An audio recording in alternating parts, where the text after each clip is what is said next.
guys! Welcome back to my channel. Wow! Bago na yung kanilang Christmas decor dito guys sa aming subdivision. Ito oh. Yan! Ang ganda!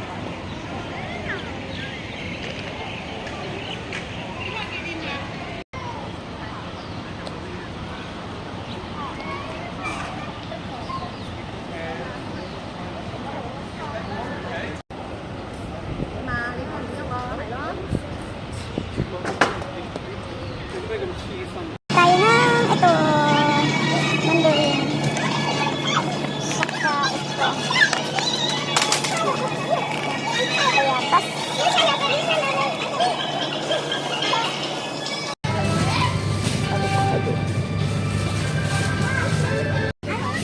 Dami nating bitbit guys. Yan. Pangit. Dahil nagpabili yung ating kasama. Yung pinakita ko sa inyo guys nung isang araw, hapon yun, na Christmas decor. Papakita ko sa inyo kung ano ang itsura noon ngayong gabi.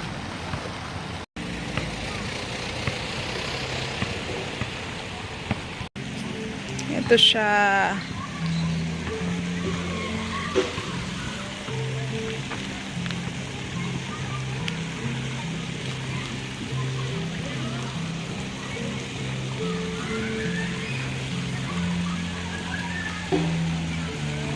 Christmas na Christmas season talaga ngayon.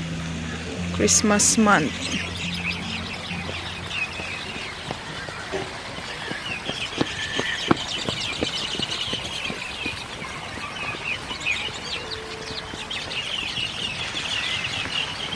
Ayun.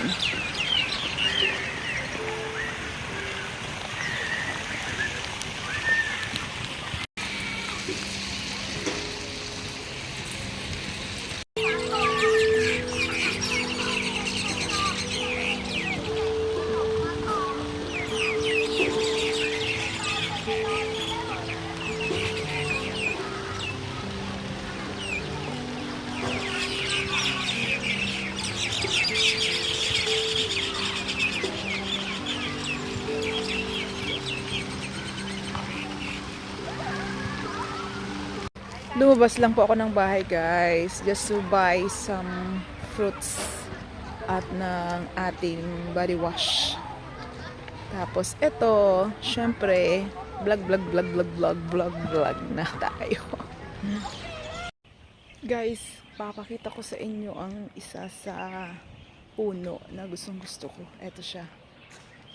Yan.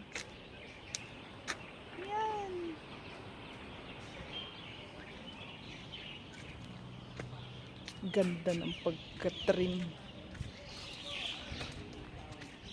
Ganda kapag may ganito sa bahay mo.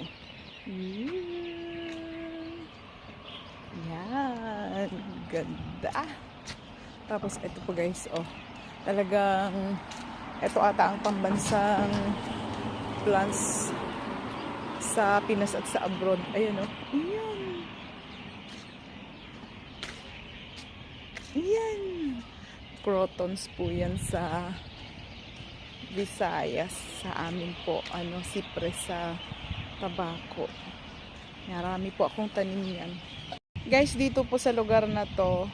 Yung mga lugar nila, subdivision to, ewan ko lang po sa ibang lugar, syempre meron din po siguro kasi gusto nila ng kalinisan.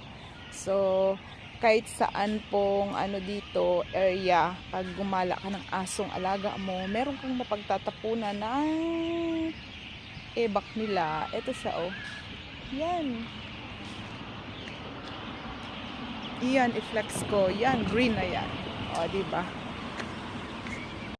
Ganito pala guys ang buhay ng content creator. Kasi mauubusin ka talaga sa gallery mo ng ipopost mo. Hinahanapan ka ni Meta, ang daming requirements. So, kailangan consistent ang pag-post.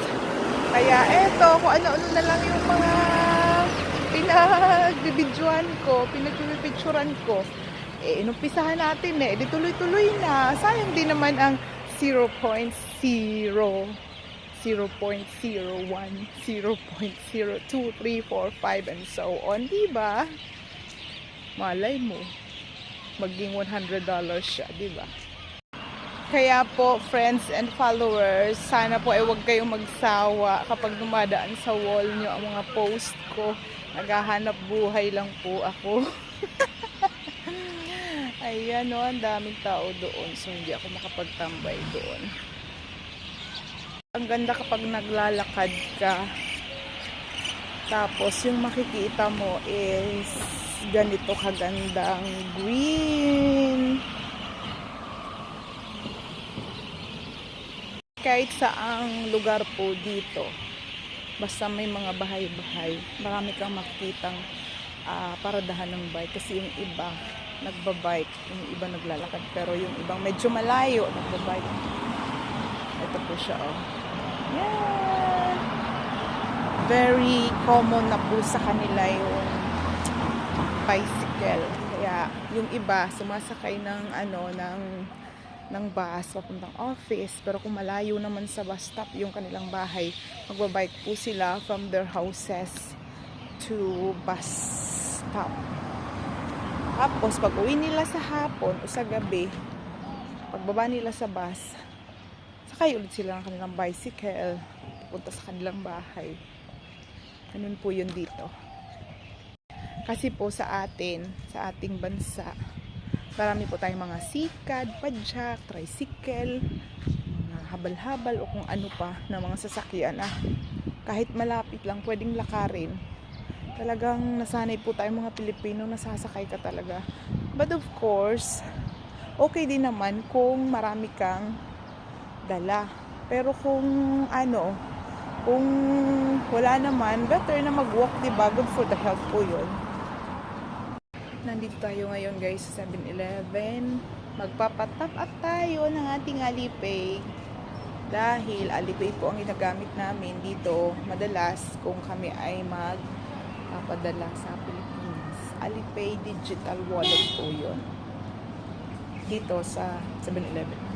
Magpatap up.